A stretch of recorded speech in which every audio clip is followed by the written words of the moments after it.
What if the whispers in the dark had names? What if the ancient forces of chaos, temptation, and destruction were not just abstract concepts, but entities with terrifying power chronicled for millennia in human folklore? From the sun-scorched deserts of Mesopotamia to the shadowed texts of grimoires, humanity has sought to name its greatest fears. Today, we journey into the abyss to confront these legends. We will not be ranking them by brute strength alone, but by their influence, their cunning, and their sheer cosmic significance. These are the beings who challenge gods, command legions, and embody the very essence of evil. This is the 5 strongest demons in folklore, ranked. Coming in at number 5, we have a demon king whose name echoes through the halls of lust and rage, Asmodeus. Often called the King of Demons, Asmodeus has a complex and ancient lineage, with roots stretching back to Zoroastrianism in ancient Persia, where he was known as Ashmodeva, the demon of wrath. However, his most famous depiction comes from the deuterocanonical book of Tobit. In this story, Asmodeus is a malevolent entity driven by lust and jealousy. He becomes infatuated with a woman named Sarah, and, in his possessive rage, eliminates her first 7 husbands on their wedding nights before they can consummate their marriages. It took the intervention of the archangel Raphael to finally defeat and bind him. His appearance is as monstrous as his deeds. The 17th century grimoire, The Lesser Key of Solomon, describes him with 3 heads, one of a man, one of a bull, and one of a ram. He has the tail of a serpent, the feet of a goose, and rides astride a fearsome lion with the wings of a dragon, all while breathing fire and holding a spear. This grotesque form symbolizes his dominion over various sins: the human head for pride, the bull for earthly desires and rage, and the ram for stubborn lust. But Asmodeus's power isn't just in physical might or monstrous appearance. He is a master of temptation, the embodiment of carnal desire that can tear apart relationships and ruin lives. Legends also paint him as a brilliant strategist and the keeper of secrets. In some tales, he was the demon who tricked King Solomon, stealing his ring of power and casting him into exile for a time, proving that even the wisest of mortals are no match for his cunning. Asmodeus represents the insidious nature of evil, not just a force that attacks from the outside, but one that corrupts from within, turning our own desires against us. For our number 4 spot, we travel further back in time, to the windswept plains of ancient Mesopotamia, to confront a demon whose visage is so terrifying it was paradoxically used to ward off other evils, Pazuzu. If you've ever seen the film The Exorcist, you already know this name. Pazuzu is the king of the wind demons, a son of the god Hanbi. He is a bringer of famine during the dry seasons and locusts during the rainy seasons.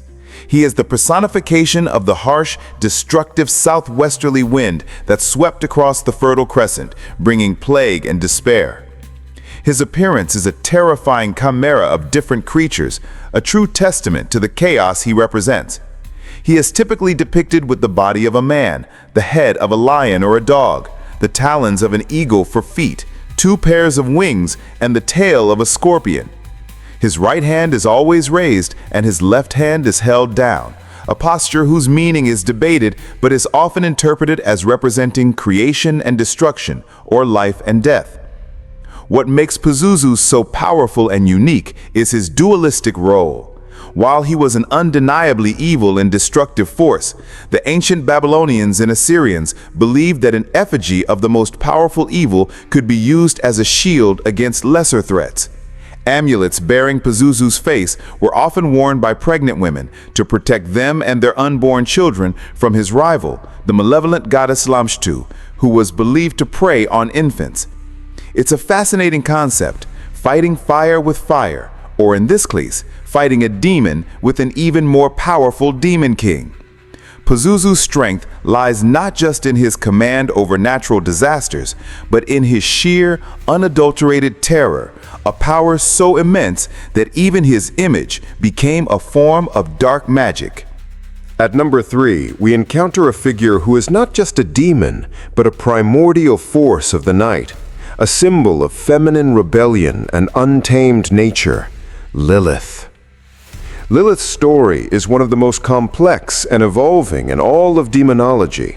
Her earliest origins can be traced to Mesopotamian mythology, where the Lilitu were spirits associated with the wind and believed to prey on pregnant women and newborns. However, her most compelling and influential story comes from medieval Jewish folklore, specifically the alphabet of Ben Sira. According to this text, Lilith was the first wife of Adam, created from the same earth as him, not from his rib like Eve. When Adam insisted she lie beneath him, Lilith, seeing herself as his equal, refused to be subservient. She uttered the secret name of God and flew away from the Garden of Eden to the Red Sea. Despite God sending 3 angels to bring her back, she refused, vowing to plague the descendants of Adam and Eve. Lilith is often depicted as a figure of haunting beauty, a woman with long, flowing hair, ethereal and alluring, yet with an undeniable aura of menace. She is the mother of demons, the queen of the night, who consorts with archdemons and commands legions of spirits. Her power is not one of brute force, but of subversion, seduction, and primal fear. She represents the fear of the dark, the unknown, and the untamable aspects of nature and humanity. She preys on the vulnerable, but her very existence is a testament to her strength. She chose exile and demonization over submission. This makes her a uniquely powerful and enduring figure, a demon born not of celestial rebellion, but of a personal one. We now ascend to a truly cosmic level of power for our number 2 spot. This is not merely a king of demons. He is the literal embodiment of all evil in one of the world's oldest religions. We are speaking of Ahriman, also known as Angra Mainyu.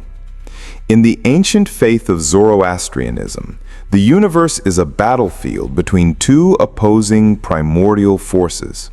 On one side is Ahura Mazda, the god of light, truth, and creation. On the other is Ahriman, the uncreated spirit of darkness, destruction, and death. He is not a subordinate who fell from grace. He is the cosmic antithesis of good. His very essence is to corrupt, to destroy, and to undo all that is pure. Ahriman is not described with a single, consistent form because he is the father of lies and deceit. He can take any shape, but his nature is always one of darkness and malevolence. He is the source of all suffering. He created disease, poison, aging, and death. He introduced the frost of winter, the barrenness of the desert, and every vice known to humanity, from greed and wrath to envy and despair. The legions of devas, or demons, in Zoroastrianism are not his followers. They are direct emanations of his own dark nature. The sheer scale of Ahriman's power is staggering. His struggle against Ahura Mazda is not a minor skirmish, but a universal war that spans thousands of years. The entire history of the world in this belief system is the story of their conflict. While it is prophesied that he will ultimately be defeated at the end of time, his power is so immense that he can challenge the Creator God himself, corrupting his perfect world and turning his creations against him. Ahriman is not just a demon, he is evil incarnate, a fundamental force of the universe locked in an eternal struggle with good. And now, the number 1 most powerful demon in folklore. A name that is synonymous with evil itself. A figure whose story is one of ultimate betrayal and cosmic pride. A being who once stood next to God and chose to rule in hell rather than serve in heaven. The ultimate adversary, Lucifer. The story of Lucifer is the archetypal fall from grace. Originally the most beautiful, wise, and powerful of all God's angels, the archangel known as Lucifer, the light-bringer, was consumed by pride. He believed his own power and beauty rivaled that of his creator. He refused to bow to humanity, and in his arrogance he led a rebellion, convincing a third of the angelic host to rise up against God. The ensuing war in heaven was a cataclysm of cosmic proportions, but Lucifer and his legions were ultimately cast down into the abyss, into a realm that would become known as Hell. There the beautiful light-bringer was transformed. His angelic form was twisted into something demonic, and he took on a new name, Satan, the adversary. As the undisputed ruler of hell, his power is immense. He commands countless legions of fallen angels and demons, but his greatest strength is not in his army or his fiery kingdom. It is in his intellect and his mastery of temptation. Lucifer is the ultimate deceiver. He is the serpent in the Garden of Eden who tempts humanity into its first sin. He is the master manipulator who preys on human weakness, our pride, our greed, our doubt, and our despair. He doesn't need to conquer with force when he can convince us to destroy ourselves. He offers power, knowledge, and worldly pleasure, but the price is always the soul. His power is so great that in Christian eschatology, his final battle will be against God himself at the end of the world. He is the ultimate villain in the Western world's dominant mythologies, a fallen star whose dark light has captivated and terrified humanity for centuries, making him the undisputed, most powerful demon in all of folklore. From the lustful rage of Asmodeus to the cosmic pride of Lucifer, these entities represent humanity's deepest fears and darkest impulses. They are cautionary tales, cosmic adversaries, and symbols of the eternal struggle between light and darkness. Who do you think is the most terrifying figure in demonology? Are there any powerful demons we missed on our list? Let us know in the comments below. Join us again at the frequency station as we continue to tune into the unknown.